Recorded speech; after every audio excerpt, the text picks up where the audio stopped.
Hello, you are again with your trainer, Françoise Mutoneshi. I am an expert of dual training from Bildungswerk der Baden-Württembergischen Wirtschaft, in short BV. We are the vocational education and training organization of the employers of Baden-Württemberg, German Southwest State.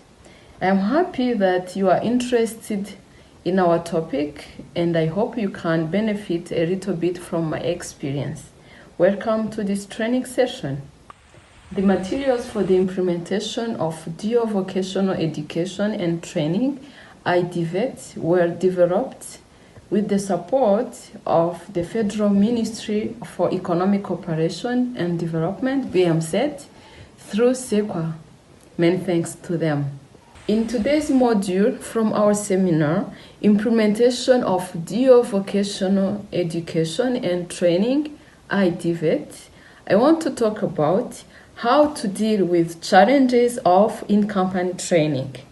In this module, we'll talk about, first, dealing with youth, second, understanding conflicts, third, solving conflicts, and fourth, highly gifted trainees. Let's start with the first point, which is dealing with youth. I will read you a quick citation on the slide.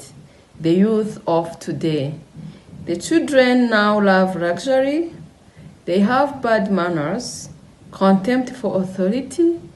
They show disrespect for elders and rough chatter in place of exercise. Children are now tyrants, not the servants of their households.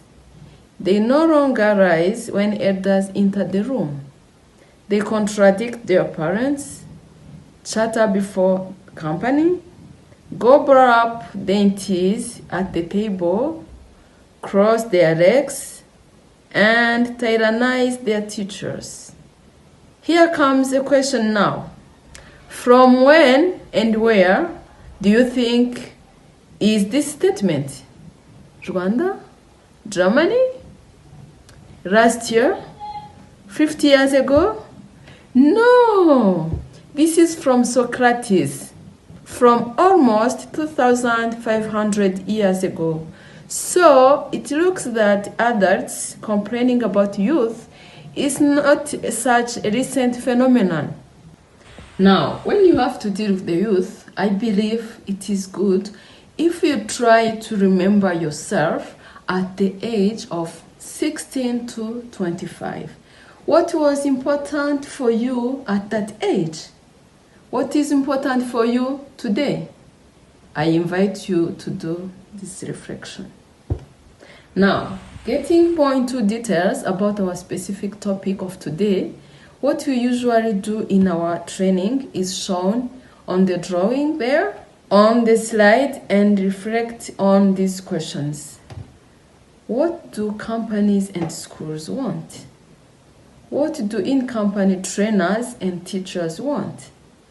For the first two questions, the drawing shows 4 images that indicate misunderstanding, contradiction, which is a big challenge for the in-company training. Let's take an example of the time of the in-company training phase. The school has a different time or schedule than the company, and there is no way to harmonize.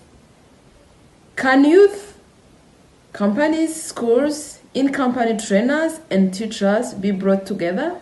This is another question.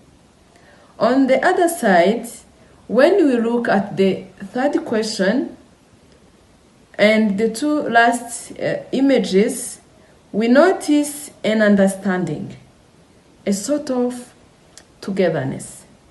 For example, the teachers from the school and the in-company trainers meet to develop a training plan for the IDVET in a given trade. Another point in our session of today is understanding conflicts. Look at the image. What do you see? Myself see 2 guys who perceive the number differently. One says that is 6. The other says that it is 9. Various types of conflicts exist. Here we can list relationship conflicts, communication conflicts, distribution conflicts, role conflicts, conflicts of matter, value conflicts, power conflicts.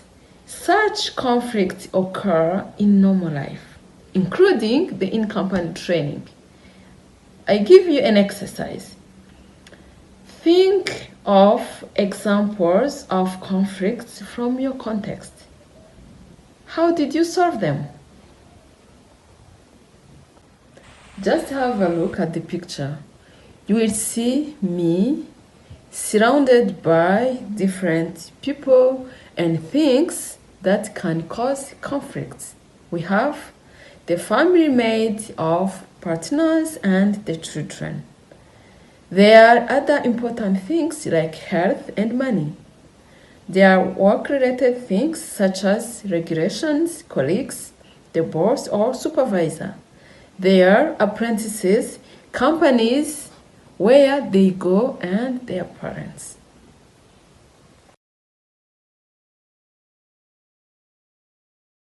Here comes a question. What should the apprentice contribute from his or her side to the apprenticeship? In the ideal apprenticeship, the apprentice is proactive, disciplined. It means he or she notifies absence if he or she is sick. He or she updates the daily report sheet, sticks to commitments, and has excellent interpersonal skills.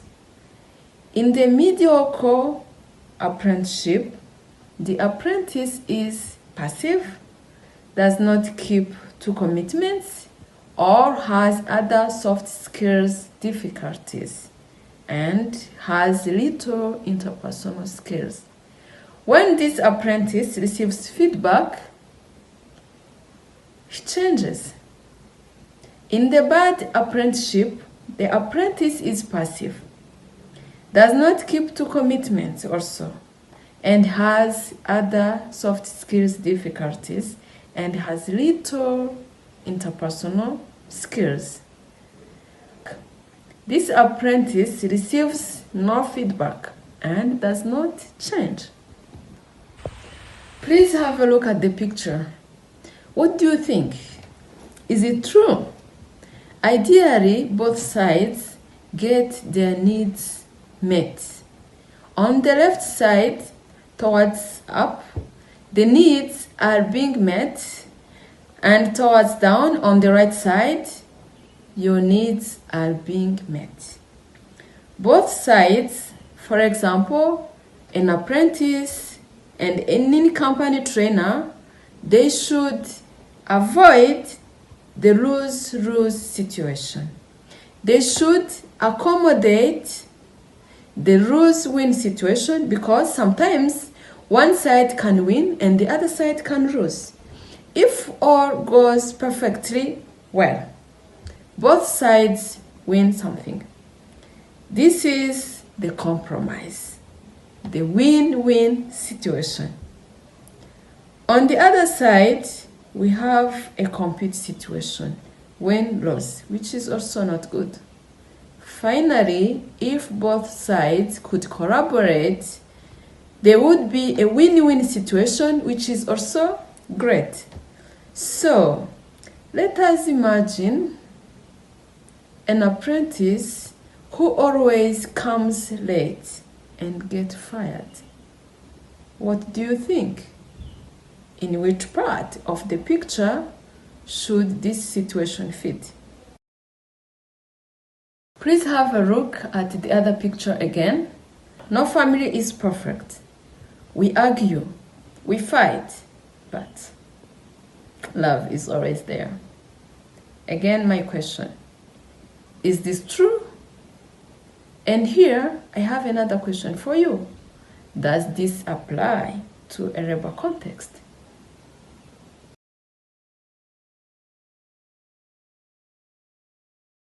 Still on our topic of understanding conflicts.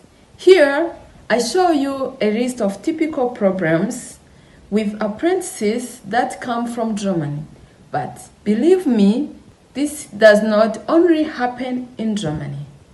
Problems with attitudes, that's punctuality, reliability, absentee notification, difficulties in dealing with frustration, spoiled apprentices, problems at home, all affect school and in-company performance. Now, these are frequent, but somehow, from my experience, we are not talking about matters of life or death. Unfortunately, since I have a degree as a social worker, I have to mention to you some problems that may not arise often. But if they arise, they are extremely dangerous. This is drugs, depressions, phobias, crimes, and so on and so forth. Now, let's talk about the third topic of our today's session, which is solving conflicts. Our approach as BV, problems with attitudes, problems in dealing with frustration, and those spoiled apprentices are not usually fixed by themselves. Address them frankly and directly. Agree on individual solutions quickly and have regular feedback meetings. For the rare problems but extremely dangerous, such as drugs, depressions, phobias, and crime, look for a professional counseling from a social worker or a IDVET coordinator. Here, I show you another exercise we are usually discussing when we give a training. As a coordinator, what would you do if an apprentice is dismissed by a company? We do this, for example, as a group exercise. And each group shall defend a different approach. Group 1, their approach, we renegotiate with the company. Group 2 says, we look for a new place for him or her. And Group 3 approach, we expel him or her from the career. The above 3 group works are possible options to take in that case. Here comes another point. Highly gifted trainees. If you get a chance to have a highly gifted trainee, give him or her more projects, which are advanced, sponsorship, further training or free of charge if possible, or more responsibilities. Here are some kind of golden rules. I hope they are of use for you when you are facing a difficult situation with an apprentice. Apprentices are young adults, and this is not the same as experienced adults, let us say like that. The logic of a young adult is not the logic of an experienced adult. Experienced adults have just left school and apprentices are still going to school. The logic of a student is not the logic of the employee. With these remarks, I do not want to justify inadequate behavior. I just believe you should have this in mind when you are in the situation. Here, I show you some characteristics of young adults from my experience. Emotionally, young adults are more stable than adolescents, but less stable than experienced adults. This means that they're just easy to inspire, but also easy to demotivate. They are easily influenced, both on the positive and the negative. A young adult likes to test the limits. see what the parents or the teachers or bosses have to offer. A young adult has high social interaction. A young adult is curious. Like, for example, on this picture, a young adult judges his or her environment. Thank you for following this video and be ready for the next videos. Please give us a like, a comment, or share to many potential followers. Good luck in the implementation of your training. Bye bye.